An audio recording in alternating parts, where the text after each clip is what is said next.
I was sort of thinking like, how much do we even try to incorporate questions? Right. Then I was like, well, that's kind of what makes this whole thing fun. It's like Right. we are in the van. We Like are in the we're literally trying to figure out like what is an interesting way to do any of this.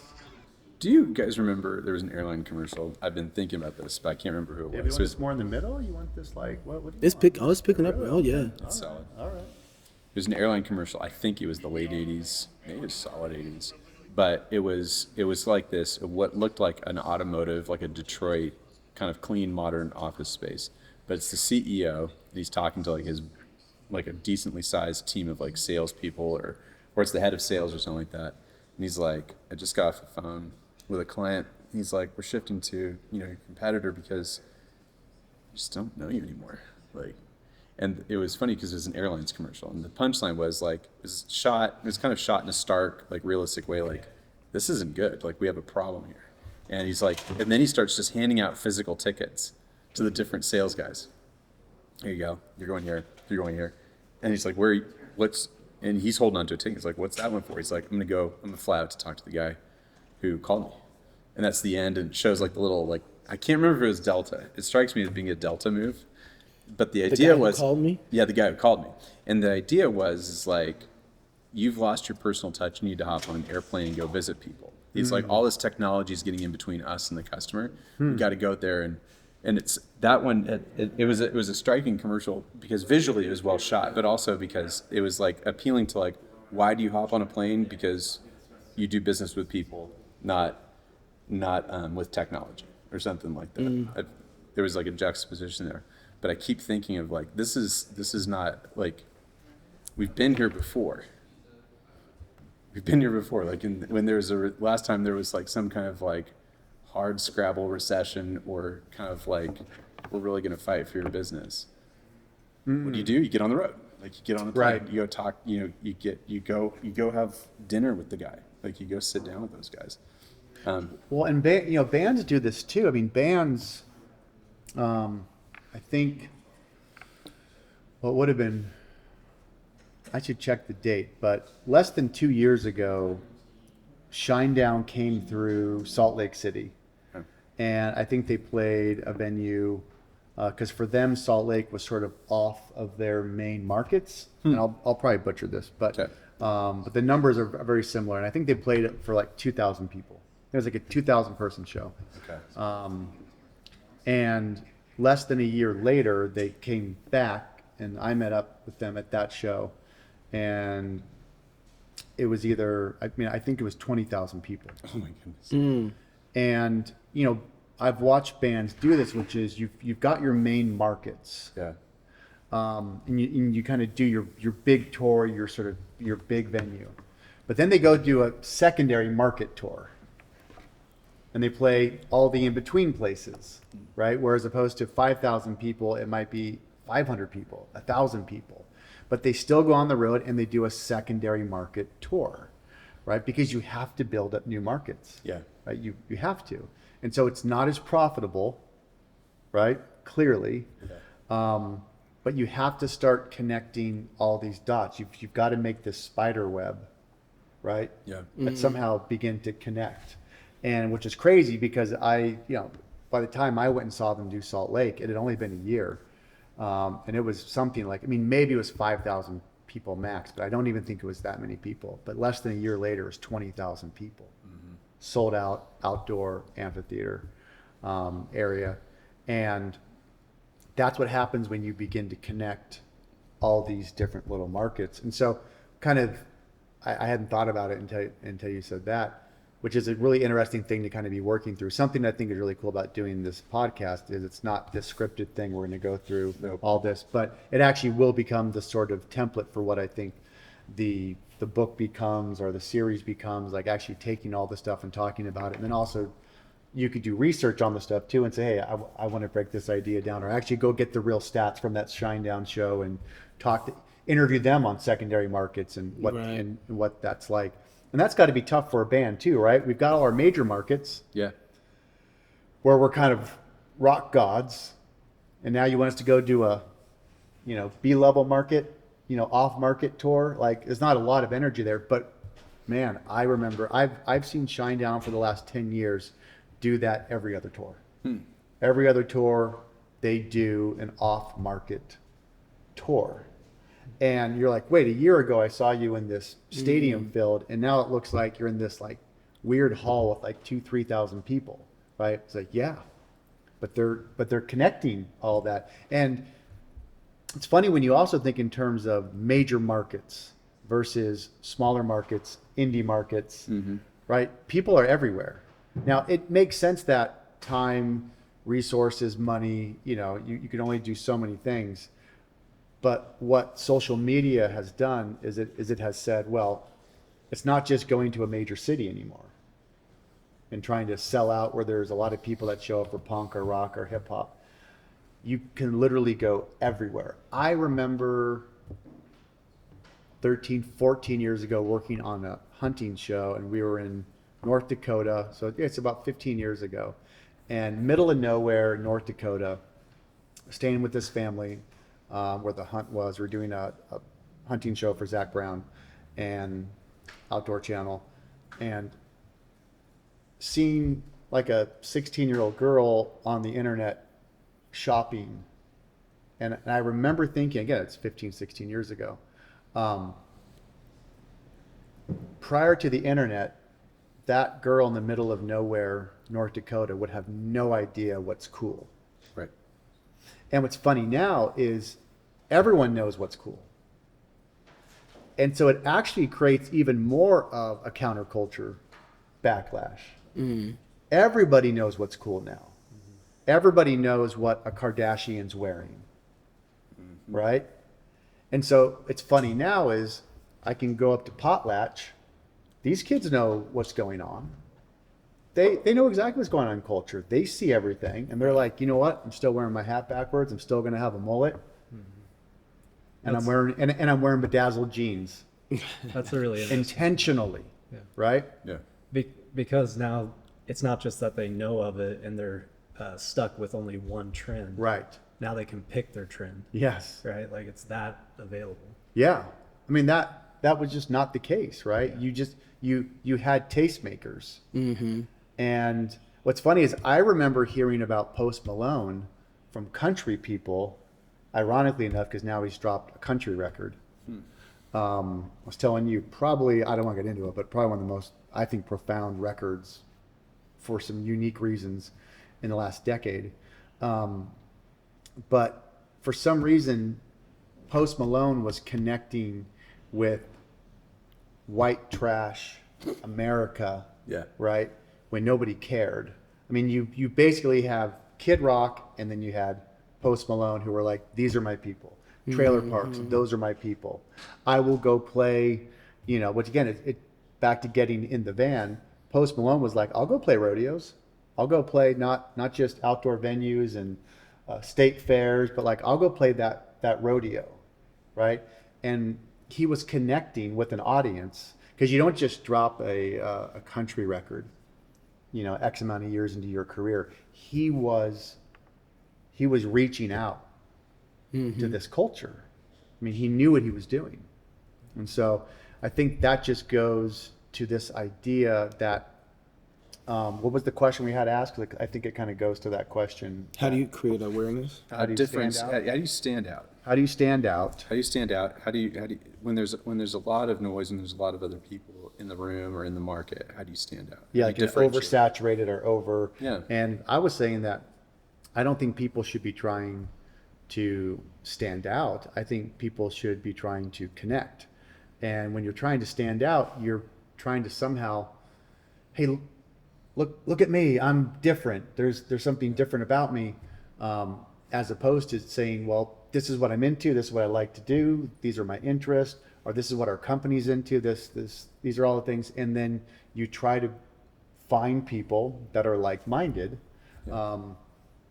Because if you don't do that, then you're just going to be trying to find some sort of trick, right? You're just going to be like, start with an opening. Okay, that opening 2 seconds, Do Right. your feet itch? Okay, I've presented the problem.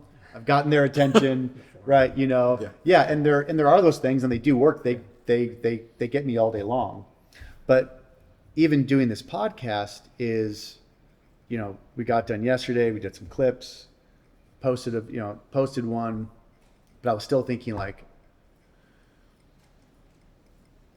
what are we doing? We're getting in the van. Yeah, and I was like, what are we doing? I was like, I don't know, I'm feeling it. Right? And I was like, oh, that's good. It's actually okay, that's good. Like okay, let's get rid of the low table. I think I want to go higher table. I was just thinking about, and it wasn't this, there was actually, for me, creatively, it was like, I love doing things. And doing it was like, huh. And then getting here today was like, oh yeah, it makes perfect sense. Yeah. I'm doing this to remind myself Yeah. that this is the only formula. This is the only formula. So to that question, I'm not trying to stand out. I'm not trying to make my business stand out. I'm trying to take elements of what I know the Doan Creative Agency is, which is this. We talk a lot and we talk about things. Yep. And I've always felt that was something that was the differential with, I think, all the other agencies, or even when I was just a director. It was never like, oh, Doan's got these skills that are so much better than everyone else. I knew my entire career was based on, I think they just liked me better than the other person. And they liked the crew I had and the people I had and maybe the process, which, by the way, does matter. It is a real And you got thing. stuff done. That was a huge part of it too, right? I did get stuff done, but I always saw a world where that didn't seem to matter. The greats were doing 22-hour days. David Fincher was like, well, we'll shoot for 30 hours straight on the Michael Jackson video. Right. Which, by the way, I had a friend that was one of the producers on it, and they were shooting in not downtown LA, but like the Wilshire district, by kind of in the UCLA area, and I think it was like a $12 million, maybe $20 million music video. David Fincher, Michael Jackson, and because they had so much stuff, right? They had, I believe they said they had a $1.2 million petty cash box just to pay people off all week long. Hey, we can't get our car. I lived there. Here's $5,000. Here's just constant petty cash. That's how crazy some of those projects were. Saying, I saw the greats as actually not having to so much get things done, and so I always wondered, do I have to be super eccentric? Mm-hmm. Which is easy to do when you're an artist. You could, or is it getting things done, and before you know it, you don't have time to really think about any of that stuff. You just kind of do what you do. Coming back to that question, I think you just have to do what you do. I think of my friends, I think of you guys. It's great to have you guys doing this, because I've seen all of you do things that for me is like, wow, that's mind blowing, which we'll probably touch on, at some point. When you've been out here now, how long, Matt? This is year 4. Yeah. In October it'll be 4 exactly. And that was just a Facebook Yep. DM. That was actually a year before I moved out. Right. So And you had DM'd me. yeah, you Forget what you asked, I was but amazed. I I wanted to know, quit my right? job, that's right. You wanted, and go off on my own. I forget what I said, but I think I had said you just start a podcast. You said first make sure you have enough money Okay, to that was quit. reasonable. because you have a family. Wow. Oh, that's right. That's right. I did. You do have a family, so That's make right. sure you have enough money to stop. And then That's right. The challenge was the 30-day podcast challenge. The which 30-day. Okay, I yeah, did, by the way. yeah. 30-day podcast. So it went from 30 sunrises to I did that Yeah. too. though. to 30 podcasts. Yeah, and for those who don't know, I started. I was actually going to. I got invited to speak at a conference in Georgia, and I didn't know. And they had asked me, like, will you come and talk on filmmaking? In particular, I think they had said, will you talk about being a Christian and being a filmmaker, which I get a lot of that stuff. But I don't really think I'm qualified the way people want that question to be answered. It's much more worldview and how to think about filmmaking and story and all that. And I'm, you know, and I've always kind of been like, I'm much more of a plumber. And so I make films, I made films, I'm a filmmaker, but I think of it much more as plumbing as I do sort of worldview and story. There's other people that do that really, really well. And so I was kind of like, man, I don't know how I'm going to go and give this talk, you know. And I think it was Doug Wilson. I'd mentioned to Doug, I had said, I think because it was right around Collision, or we had filmed Collision, so there must have been one reason why I was around Doug. And Doug Wilson said, I was telling him I had this assignment, I didn't know what to do. And Doug goes, you should give a talk about why people shouldn't be filmmakers. You should try to dissuade people. And I thought, oh, okay. And once I go, well, that's easy. I could just, you know, that'd be really easy. But I was like, Read the comments. yeah. I was like, oh, and then somehow that came to, well, I think I wanted to tell people that you probably, hey, Zan, come on in. Don't worry. We're just live on the podcast. Let's go. Hey, Zan, down. And I'd said, well, filmmaking is really, really hard, and it would be best to figure out as soon as possible. And this came to try to convince people they probably shouldn't be a filmmaker. That was kind of the challenge. If you can't get up 30 days in a row and film a sunrise, you probably won't last as a filmmaker. Because I remember when I went and did my first feature film, I remember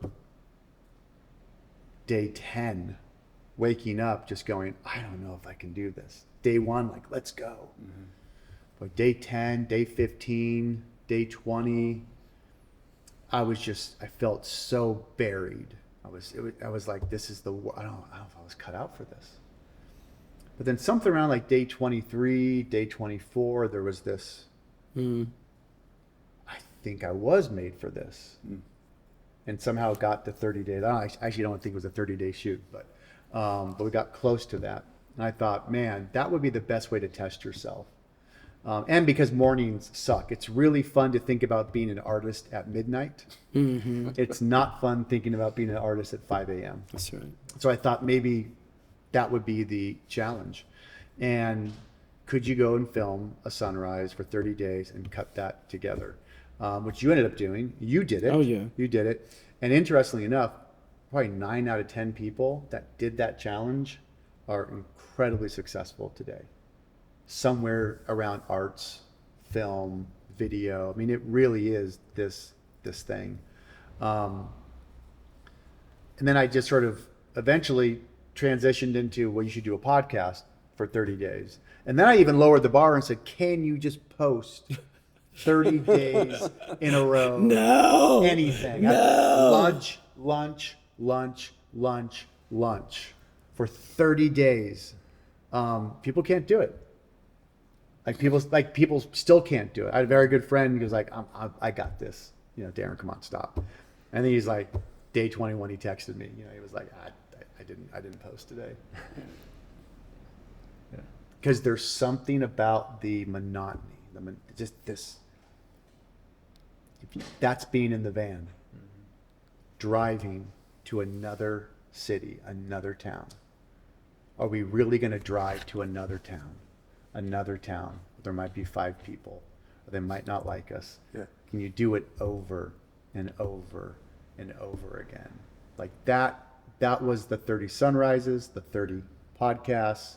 And now I tell people, if you just post, I mean, anything, share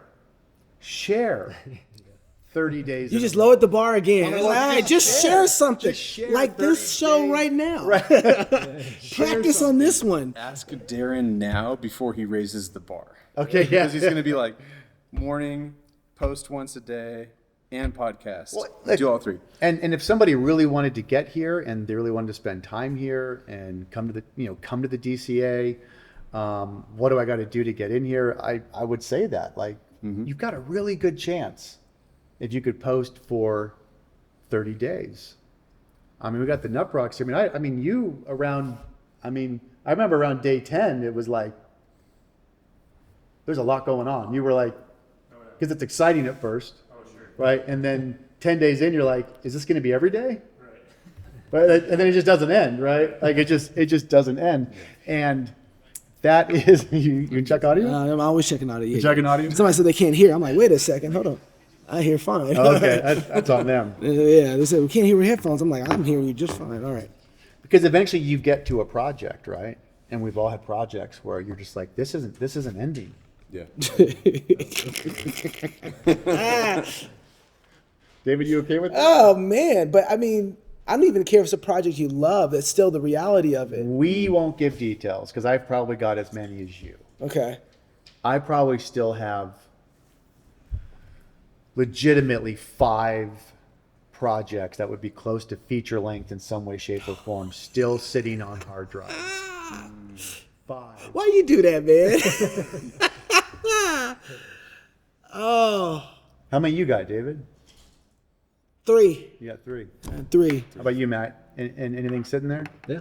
Yeah. Feature length? Feature Just length? big, just bigger than 10 minutes. A body of work. Yes. Oh, okay. I was gonna say we going like, yeah, oh no, wait a second. No, that's okay. It's cute. It's about 5. Yeah, it's, 5? It's about Oh, 5. No, man. you're right. It's about 5. Yeah. Yeah, they. I don't know what it is, but there is this point, particularly what was really interesting about the Sunrise Challenge, was that you had to go out every morning. You couldn't miss a day, and if you did, you had to start over. Right.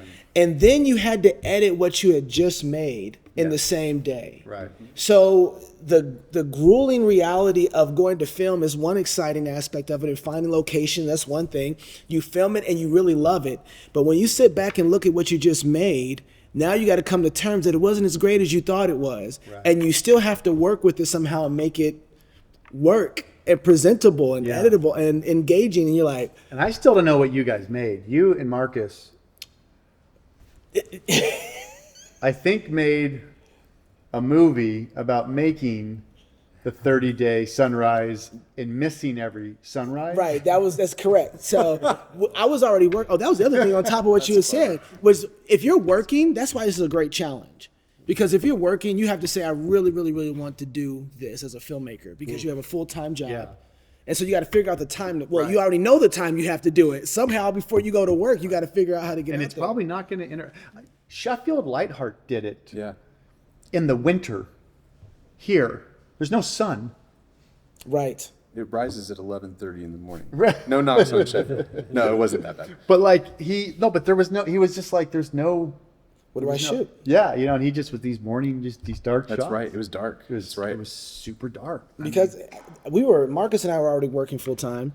And so we had to figure out a spin on, we were already engaged in this world a little bit. Yeah. Because we were following a lot of your work. And so we couldn't just go and shoot a sunrise. That wasn't enough of a challenge. We had to figure out how not to catch one and make a story about it for at least 90 seconds. And so the thing was to be arrogant filmmakers who think everything they do is awesome and somehow they always screw it up. Yeah. And we had to figure out how to do that 30 times in a row. Right. It's a lot of work. A lot of work.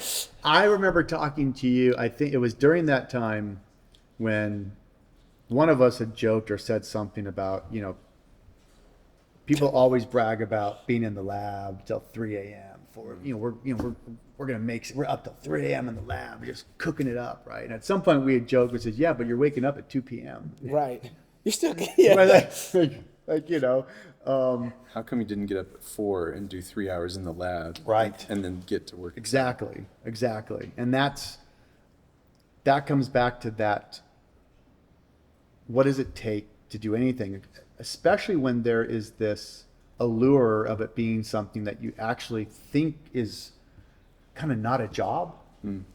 Like, to me, that's the hook and that's the problem. And even as I sort of think through being a creative agency and finding talent and finding the right people that I think are needed to move forward, it's very hard to think in terms of sort of people who just love film or the arts, because this thing will beat you down so fast. And most things will, but it's even worse if it's the thing you think that you're in love with.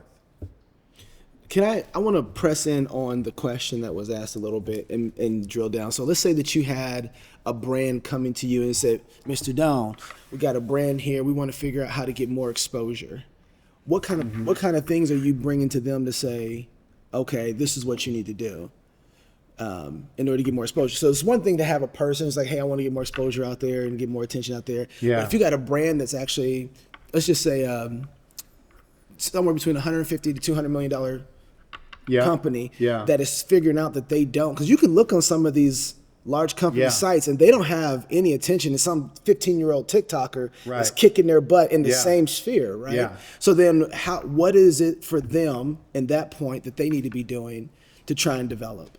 A company that size, if there was a particular product that they sold, let's say it was chewing gum or chocolate milk or Yeah, something. yeah. I'd say, well, okay, put that aside for the moment, because you can just ad spend your way into people seeing your chocolate milk. Okay, you can do that, and there's creative ways you could do that, and you could look at the current marketplace and kind of look at TikTok and look at Instagram and look at things that you could be doing. In that category, I would still say I think you need to own the chocolate and the milk space as a whole. And if you can own dairy, and if you can own cacao, and you can own then own all that, and then be the thing that then your product shows up. And there's a way in which you can do that. But I'd be more interested in saying, what is your internal culture when it comes to how does your internal culture understand the company? If you're a $100 million to $200 million company, is the company aligned in regards to what it is you actually are doing? I would say you want to create content first and foremost internally. Start highlighting, back in the day, there was a reason why you would put, employee of the month, I mean, we can look back at that and say, hey, maybe that seems silly, or maybe you haven't thought about it. You might think that is kind of silly. I mean, Rome, you old enough? Was there ever employee of the month anywhere that you ever heard of, or that concept or that idea? Yeah. So, that was, I grew up and you'd walk into a Denny's or you walk into a Burger King and there'd be that dude or that girl employee of the month, right? Okay. And you got to ask yourself, why did people do that? Mark, that's a question I'd always put to you. Why do you think businesses would put employee of the month up on the wall? Because you want your other employees to be like that employee. You're saying this employee gets honor. The honor is being on a wall. Okay. Like, Now go deeper. What's another reason to put that up there? they exemplify what the company wants, or what the company wants its image to be. Go deeper. Okay.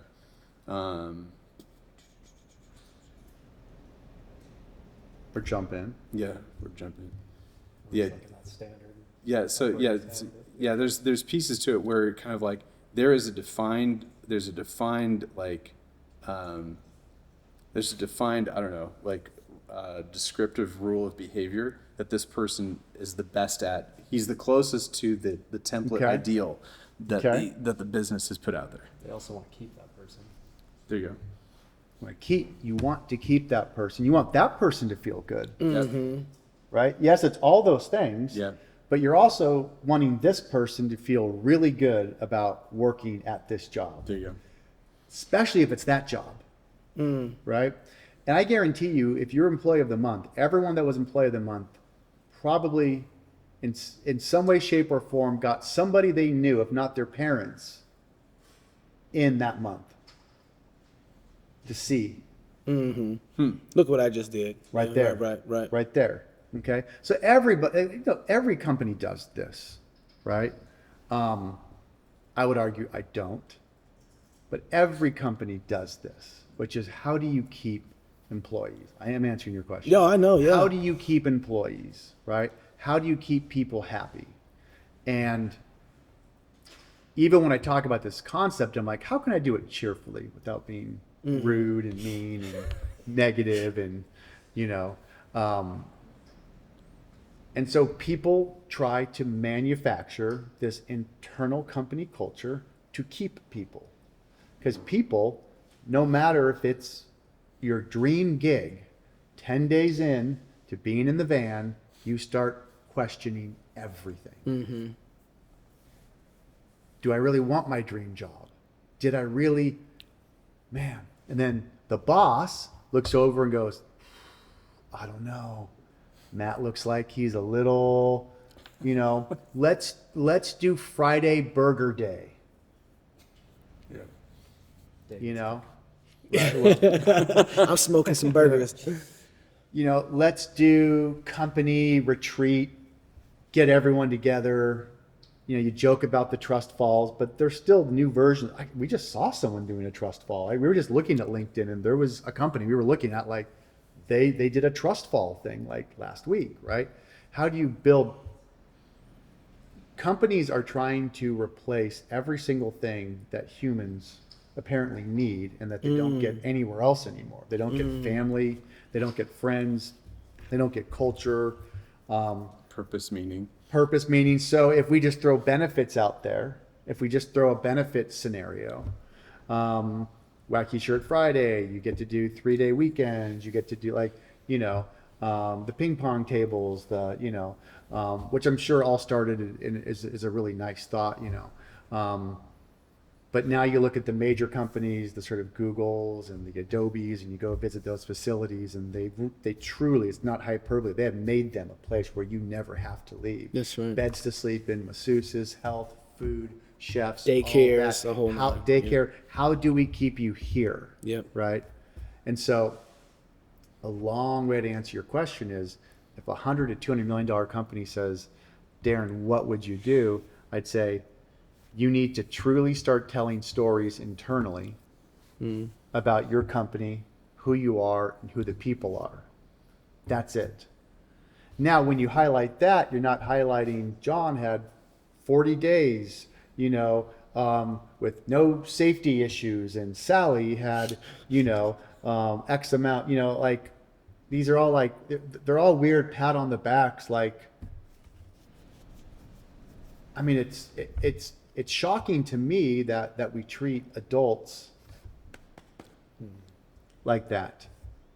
And so I'd say, instead of doing that, why don't you tell stories about what people really do? Actually show the glory. Actually show the beauty, the truthfulness of what people do here at this company.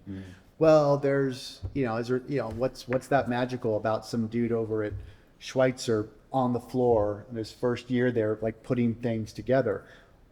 I think it is glorious. Well, but see, filmmakers are looking for sexy things, but see, real filmmakers are photojournalists who are looking for real stories, real people, real humans doing things. You're what's the Chesterton quote? There's no uninteresting things, just Uninteresting people. uninterested. Yeah. Yeah, I used to say uninteresting Yeah. people. So there's no uninteresting things, just uninterested people. Yeah. And so that's fine. Filmmakers historically could just choose the things that they wanted to do or be into because they're filmmakers. But now that I believe that the true independent filmmaking, the true independent storytelling, all the opportunities for documentary filmmaking, all the opportunities for even being crazy, huge Michael Bay, I think telling stories at businesses, the opportunity is where, to me, that is the new underground indie filmmaking. Or even bigger, I think it's the new Hollywood, like actually telling stories. And so you actually have to have a particular theology of work to then say, as a creator or filmmaker, no, this is glorious. That kid on the floor at Schweitzer putting pieces together. I don't know if they put things together. In my mind, they put things together somewhere at Schweitzer. But whatever the floor is, Yeah. no, that's glorious. That first step of putting things together, that then somehow becomes the first piece of, I mean, I think they're a multi-billion-dollar company. There. That's amazing. And so filmmakers and storytellers historically have wanted to tell either very edgy stories, scary stories, funny stories, yes, thoughtful, but no one would ever say, well, I think the thoughtful story is this guy. Unless the true, like, super weird indie dude would be like, well, that is a cool story. And that was independent filmmaking. You take the offbeat, you know, Wes Anderson could go in and say, I'm telling the story of the kid on the floor, Yeah. making that thing. Yep. And even going into the nuances of the thing. All the nuances of it, right? That's what he would lean into. Tom Wolfe wrote an essay in which he critiqued John Updike and one other John Irving, who were contemporary writers at the time. And he said they sucked because they would say, oh, this story is set in this town. But they wouldn't mention this ice cream parlor, which is on the corner of here and here, Or if you drive out of town, you can go see $1 million stallion, which runs in this particular farms. He knew the setting better than these other riders did because he went out there. He was there. He lived it. He saw it. He actually went to those places. And his critique was that we live in a time in America when we have so many things. They're so interesting. There's so much detail, so much nuance that you could just bury yourself into it and pull out a rich story.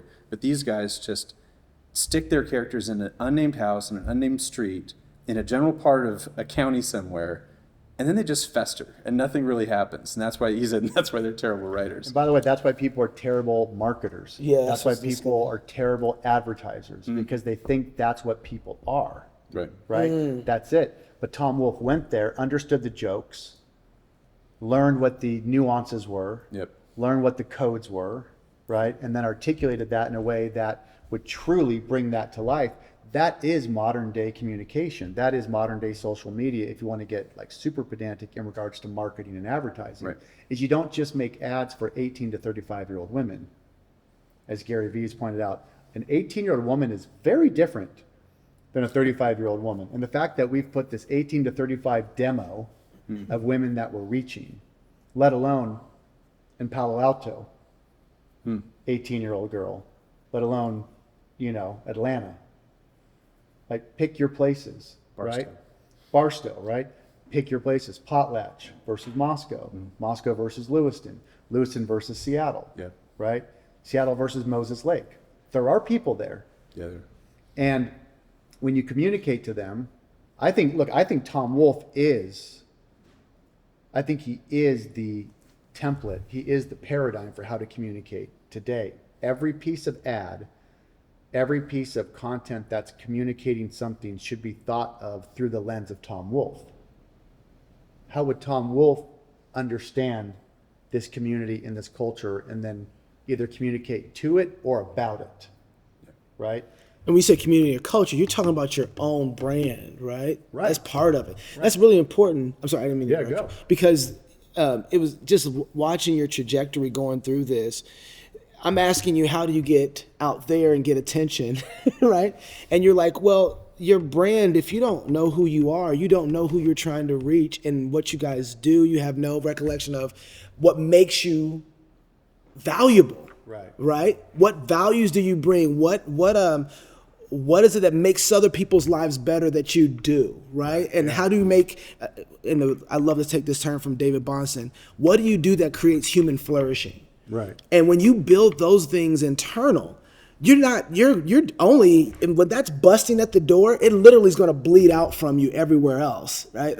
Look, you want to talk about a genius piece of marketing, branding, advertising. I just saw it the other day.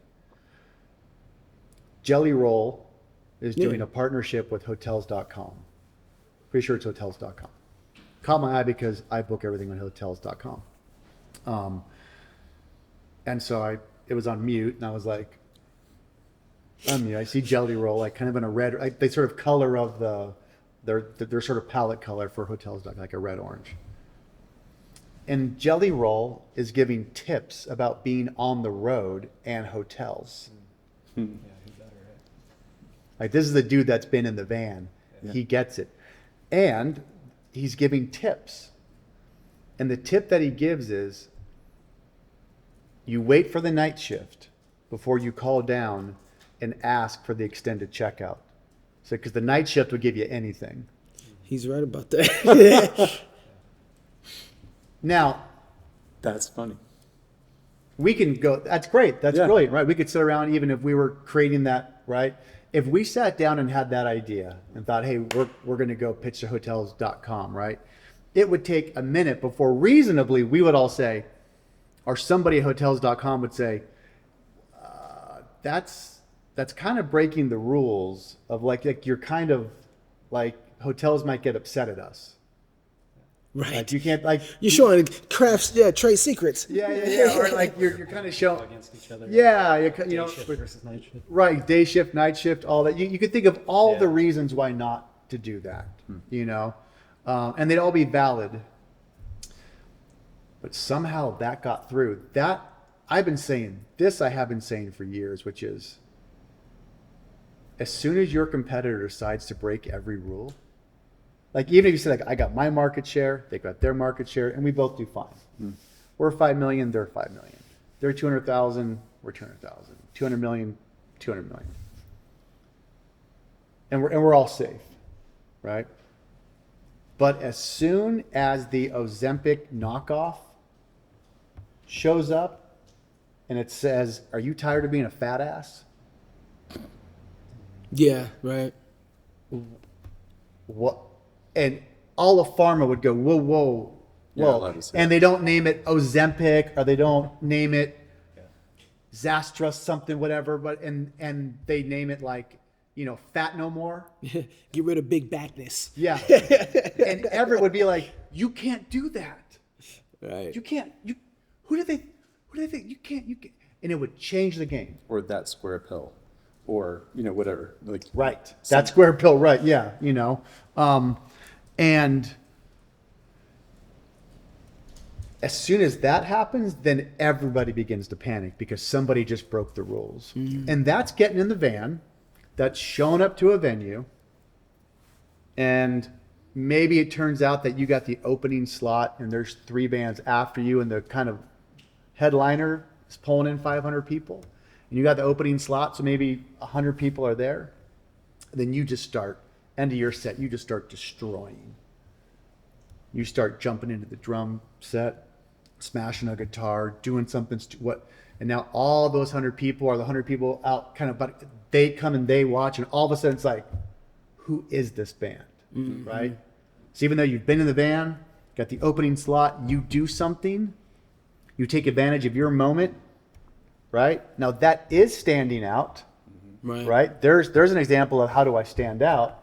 Well, if you're somewhere boring, you should do something that's not boring. If you're in a boring space, you should do something that's not boring. Do something fun.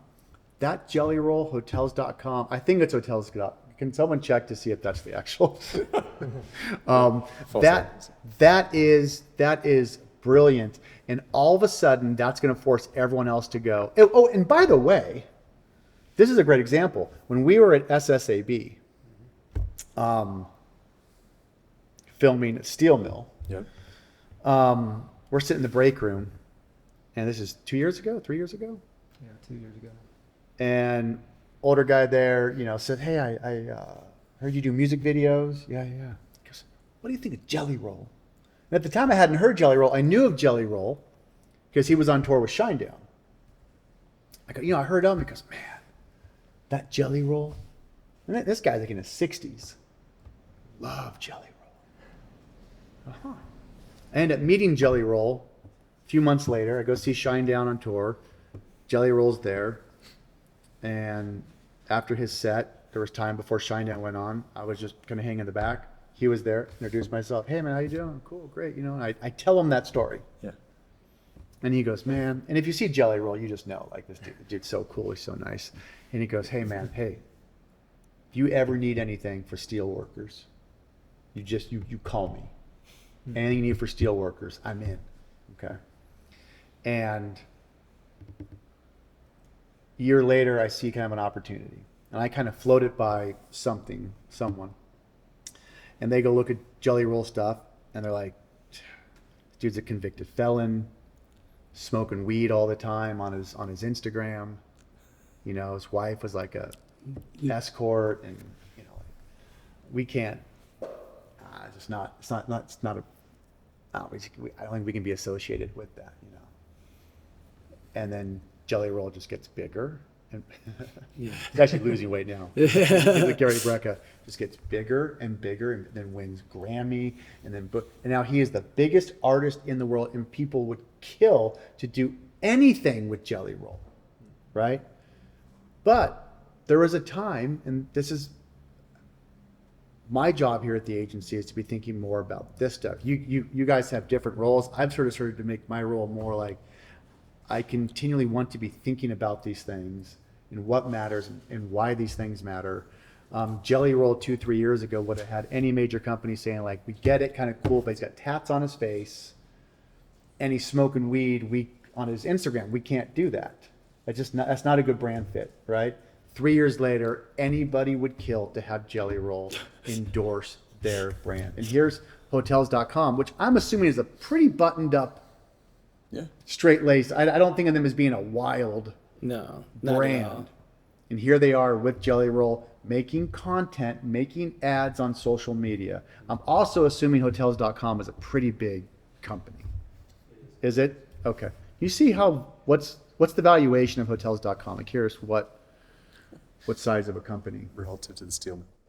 By now, yeah, probably so. I feel bad for that guy.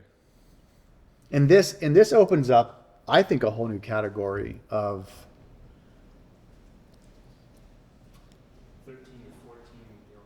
So a 13 to 14 billion dollar company is partnering up with a dude who's tatted all over his face, smokes weed, right? But what we're seeing now is it's not about endorsements or partnerships. Something happened with this world of collaboration. Well, we're just doing a collaboration, you know. Like we're not really in. It's a short-term thing. Yeah. It's a limited edition. It's a limited run. edition. We're Limited not run. saying we full. So for some reason, when you say collaboration now, you can kind of get away with anything. Oh no, we're not endorsing. We're not giving Jelly Roll a deal. We're just doing a collaboration on these social media spots. Plausible deniability. Or Yeah, whatever. we're just you know. So I'm watching those things because that to me is what I like about the sort of new role I have here is really just thinking about the sort of strategic cultural opportunities, but also dissect it, like what is happening. Yeah. I mean, I can't give the names because it's too funny, but obviously Matt's a huge Tom McDonald fan, and I called him at some point because I was somewhere where the I don't know if I can tell a story without getting in trouble. Well, I texted you about it. Oh, yeah, I know what you're talking about. I was somewhere where there was a unbelievably beautiful Christian music playlist going on. Just gorgeous and great stuff, you know, from, you know, what's the big worship group? The big what's like Hillsong. There's like Hillsong going on. There's 10th Avenue North, or I don't know, there's like all this cool. I mean, there's a great mix, right? And then I'm walking and I think I hear I think I hear the word bitch playing. And I'm thinking, did my phone somehow get near the Somebody's Bluetooth. my Bluetooth, and now it picked up, and which is funny because I don't have really stuff like that, but my iTunes, which I got, my Apple Music I got rid of, but for whatever reason, when my Apple Music somehow ends back up on my phone, there's this underground rapper named Leroy Biggs, who his song always comes up for whatever reason on Apple Music, and it's just fully explicit. Don't know why. I'm thinking, I think my phone went, and so I go in there, and it's not, it's that, and then the person comes out whose playlist it is, and I know whose playlist it is, and then that person says to me, I couldn't find a clean version of this Tom McDonald song, but I just love it, which is the Bitch You Missed song about Trump. Oh yeah. Okay. And I'm drawing a connection because for me, those are the moments I look for in the world. Because to me, that's what punk rock did for me. It was not so much, here's a kid with a mohawk, you know, but when does that mohawk then show up in sports? Right? It's no longer the countercultural, right? But now it's that. Or when did people start having tattoos in high school? Right? I'm always looking for the thing that is pirate, underground, counterculture, gang culture, biker culture, you know, and then all of a sudden, It becomes prominent. yeah, right. When like I remember like seeing like a grandma at some point in my 20s with a dolphin tattoo on her ankle. Like I'm looking for those things. Like she has a tattoo. This is like 1990. 1990 may as well be 1970. And for a grandma to have a tattoo, I don't care if it's a dolphin on the ankle. A tattoo was for bikers, gangs, and jail. That was it. So when the grandma gets it, I'm looking at those things.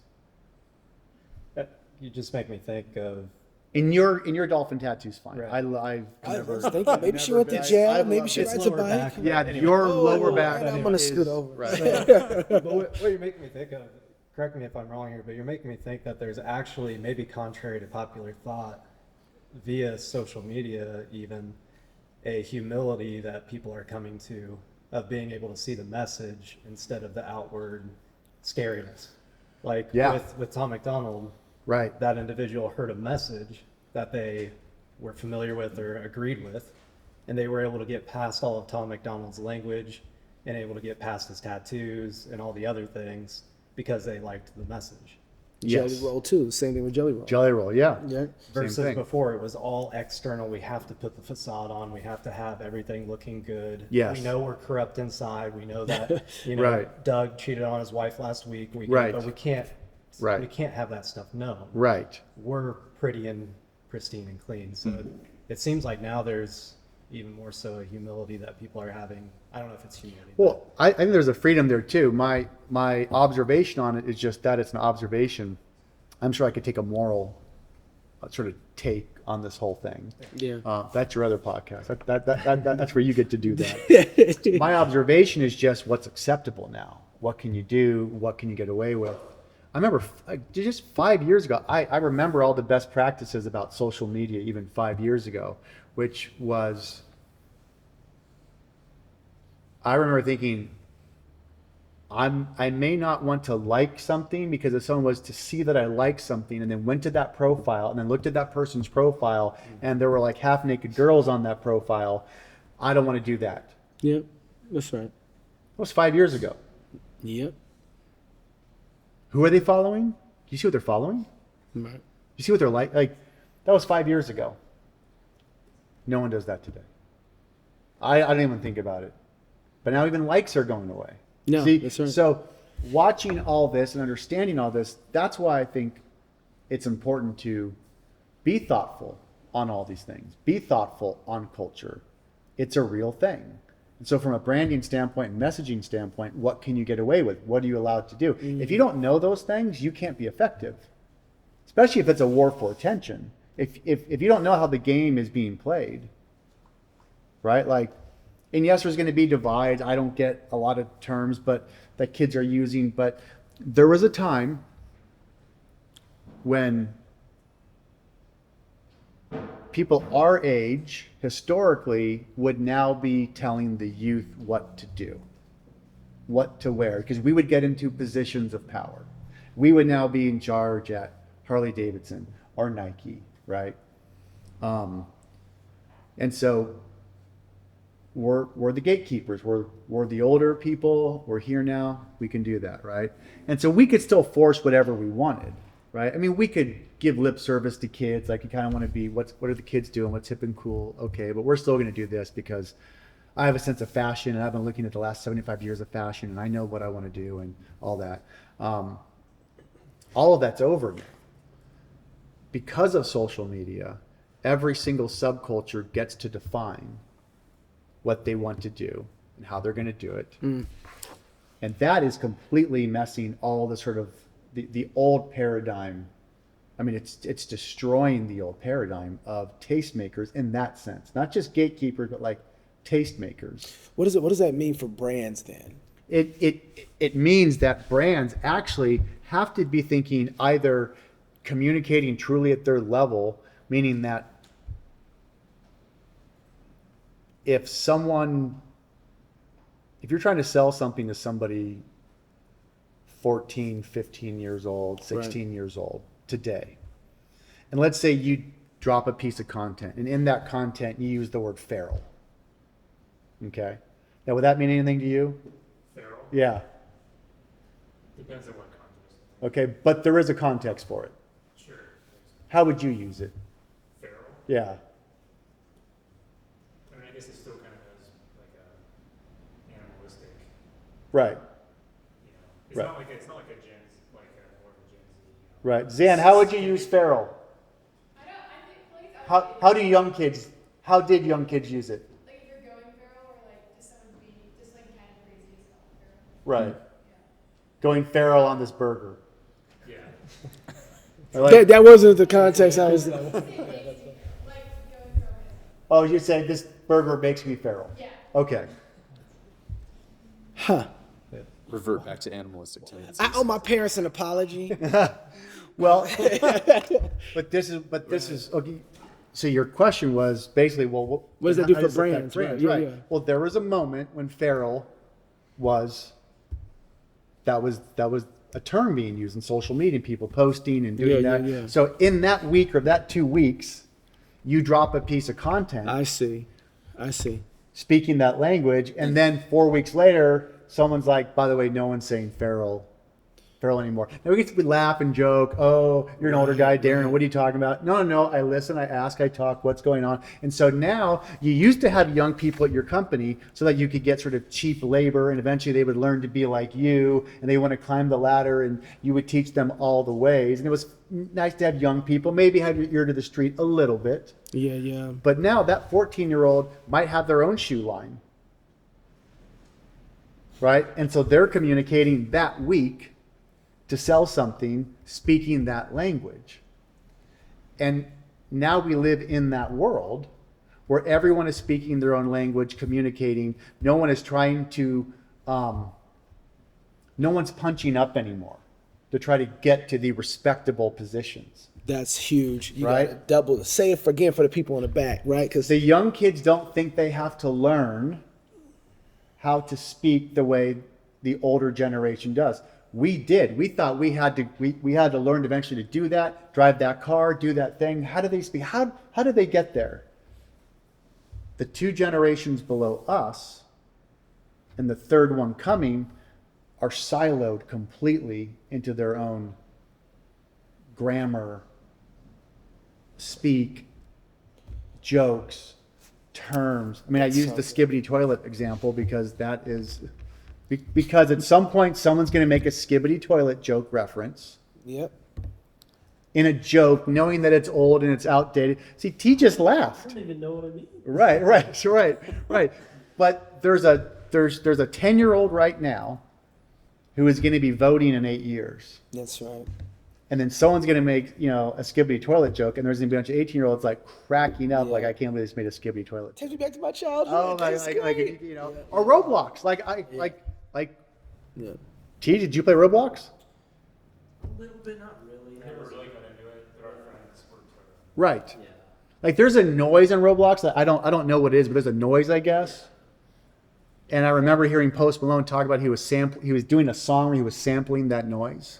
He was trying to explain it to Joe Rogan. Rogan's like, I don't understand what you're talking about. Like, what are you talking? Well, there's this noise and does this thing, and we're making this sample around it, right?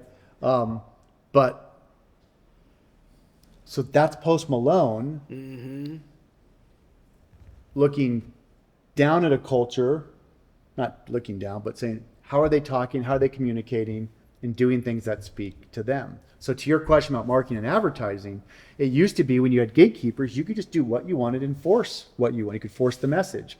Well, you can't force a message if you can't communicate to people. If you don't speak their language, you can't communicate to them. This is what you mean by everything's kind of gone punk rock in a way. Like the Right. Yeah. And that's and so if you just Googled punk rock posters, 1970s, 1980s, if you just looked at what comes up,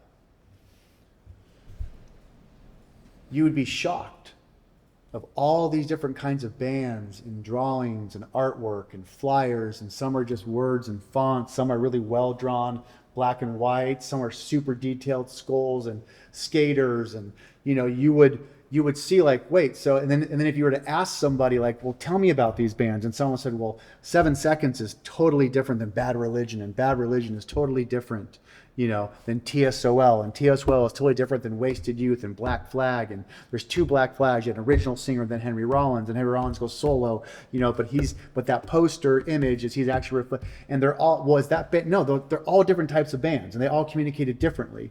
But in the punk scene, you knew how to speak it, you knew how to talk, you understood, even though it was there were no gatekeepers, it was all fractured.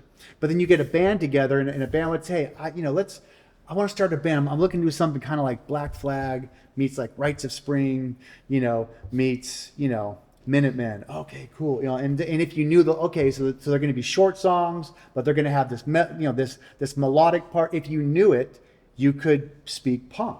That's why someone like Mike Herrera of MXPX, he is the AI of punk. He understands all of punk. And if you listen to MXPX, they are pulling from all these different sources.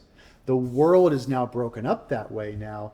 And so how people are going to be communicating, how they're going to break through Everybody and say, yeah. we get you, we understand who you are,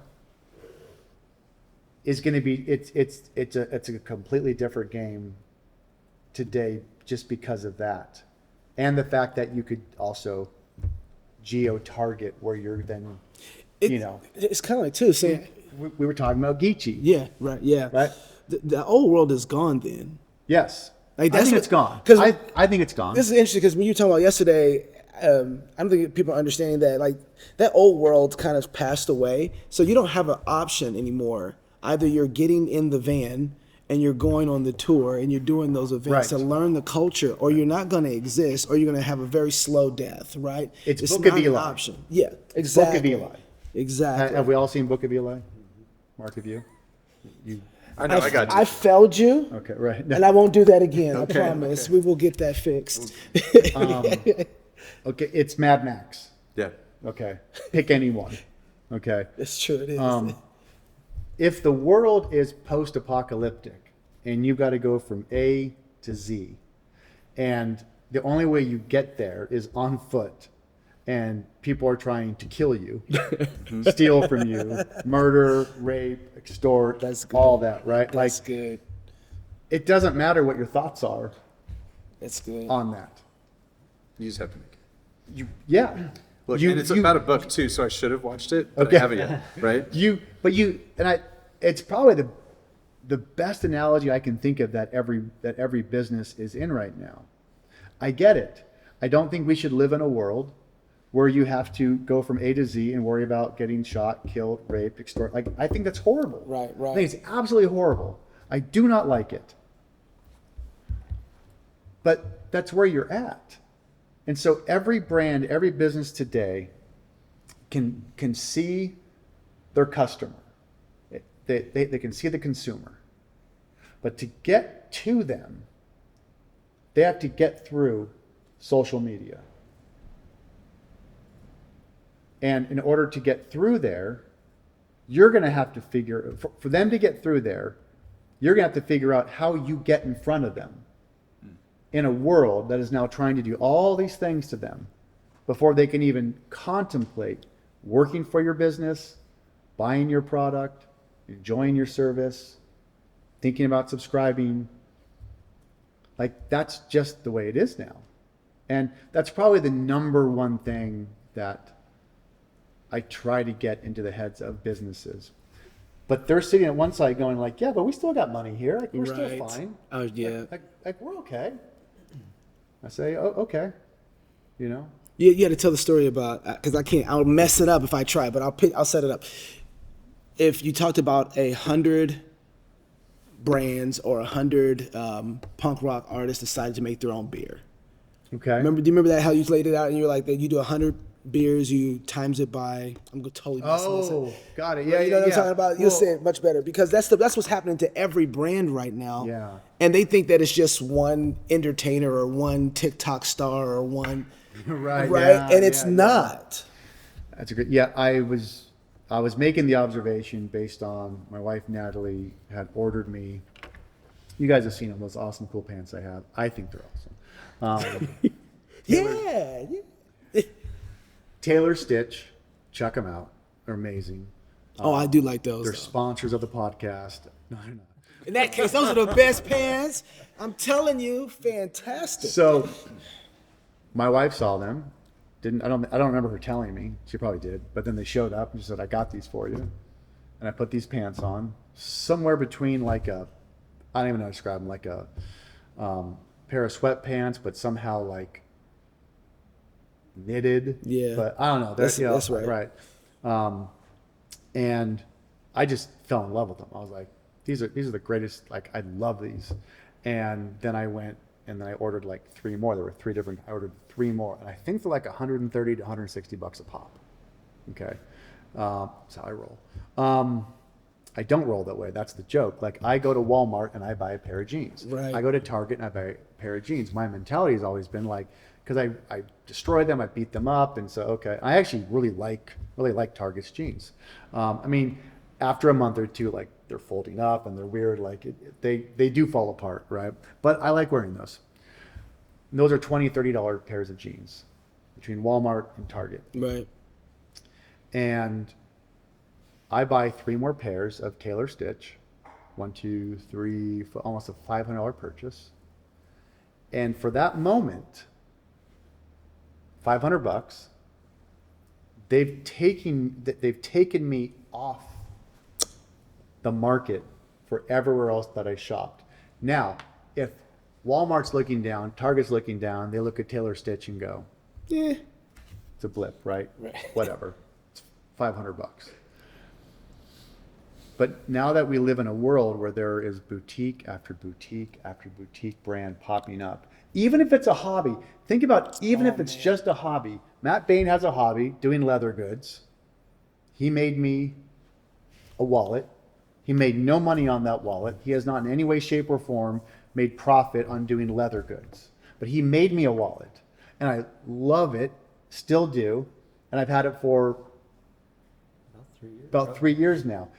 His little hobby took me off the market to where I don't even know what a Ridge wallet is. And I think Ridge wallets are worth $1 billion now or something. It's crazy. But his little hobby, we live in a world now where people are hobbyists. They're enthusiasts. They're part-time doers. They're makers. They're creators. That world is growing and growing and growing, and it's just slowly taking the bottom market share away from everything major in that category. Yeah. Right? So you can say, oh, big deal, that person's got a line of jeans and they're super boutique and high end and they're a $14 million company.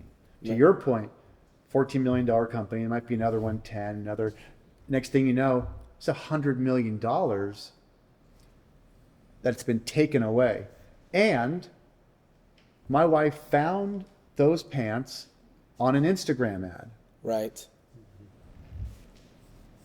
From somebody who was in the van Right. playing. In the right? van driving. They just going to the Came to next my week. town. That's right. Yep. Those pants, his metaphor is funny. Those pants came to my town and said, hey. And I said, I put them on.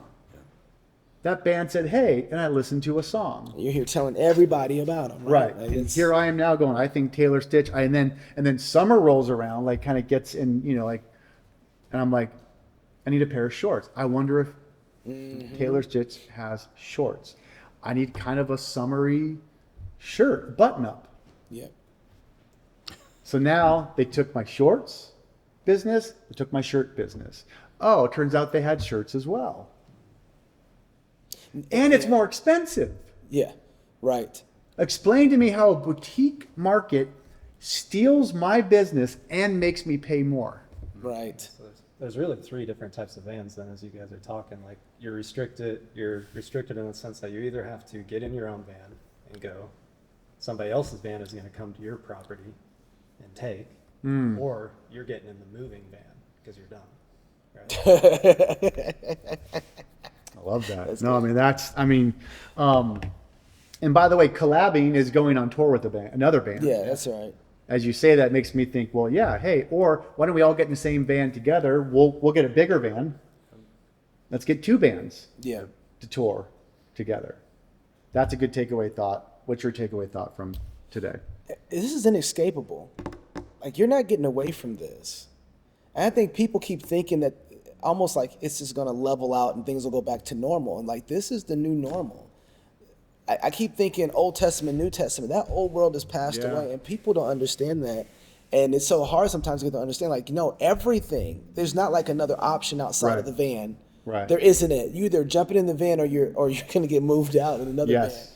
van. And I think if we can get people to understand that, then that's game over. That's a great initiation. But you have to understand it's not changing. This is how the new game is going to be played. And if you don't play this game, game over. You're done. Yeah. Mark, for you? Making content is hard, and it's long, and it's a drive, and it's a drudge, but it's necessary to get to where you're going to go to talk to people. Right. That was the first one. And then the other one was just that the telling the stories authentically, talking about who you are, that internal craft when you're in the garage making the music and getting it set to go, like, that's important. But if you're not on the road, if you're not in front of people, it makes absolutely no, like, there's absolutely no point. Why are you wasting your time? You have to get out on the road. Yeah, And I at think- some point, Yeah, yeah. and on top of that road, now the road is harder, and it keeps getting harder because everybody else is starting to figure out that they can't stay at home and have people show up to their place. They have to get out. So you've got more and more people on the road, setting up shop, being, using the laundromat as the venue because they can't get into the other venue or whatever it is. Right. So the Book of Eli example is like, this is the reality on the ground. You have to get going. You have to get out there, and you can't be sentimental about the fact that it's actually a lot harder to get from point A to point B now. It just is, right? And that's I don't know. So those are the things that stuck out to me. Any questions come in? If not, we'll take it. We'll go. If you have questions, you can ask them now. See, I love that. We got 7 people in the VFW hall. So we got 7 right now. Nice. Do you think that the brand leadership basically boils down to the people being precious, false humility and smoke screens? That's actually just insecurity and fear of men's rejection. That's staying in the garage. Yeah, I think it's fair. I think it's fair. I think fear. Yeah, I mean, it's a cliche, but yeah, I mean, I think. It's kind of pride too, isn't it? Well,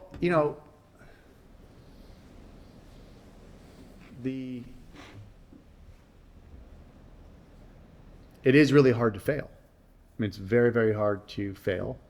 It doesn't feel good. No one likes it. But man, it's hard to get. It's hard to talk about the concept though. But sometimes what hurts worse and feels worse is truly being somewhere or doing something you're just not into. Mm-hmm. So, I don't think we have enough losing culture sort of in our bones anymore. Yep. But it's understandable, and I'm fine with people going like, well, that hurts. Like, I don't want to lose. And I go, I totally get that. What I push back against is when that is if that's happening, but there's a smoke screen that, well, there's a better way to do this. We're just gonna, that I hear you, but there's just a way we're going to do this, and I talk with companies all the time, and 6 months later, they don't exist anymore. A year later or 2 years later, it's like, Wasn't really a better way to do it really wasn't a better way. Any other questions, or is that it? I think that's it. Yeah. Isn't there also there's like the fear of what could go wrong if I go out and do it, but they're not counterbalancing with the fear of just staying where they are, continuing on the same course of action or the lack of Yeah. it, Oh, right? yeah. No, and I think that's, for whatever reason, that I think is what I'm trying to address. That every single business, I don't care what the business is, if it exists right now, it's because somebody got in the van. It's because somebody was punk rock. Yes. Somebody. If someone's listening to this and they got a business and then they know. Yep. If they have an HR department now and they have a process and they have a whole hiring thing and legal team, they know that it's not doing what it used to do. Yep. And they know that there was a point when it was so punk rock. My business used to be so punk rock. We all rolled our sleeves up. We all did this thing. I can't believe how many rules and laws that we broke to get here and to do this. No lawyers, no Like, seatbelts. yeah, like it's wild, like, you know. And now, that's the people I'm looking for. I'm looking for those presidents, those operators, those CEOs, you know, who are sitting there going like, I used to be able to get stuff done. I used to actually do things. Now I put out fires all day. Now I look at legal briefs all day. Fine, but if the company plateaus, I'm saying, hey, we got to get you back in the van. We got to get you back in, get your entire company back in that van, or you are going to die, right?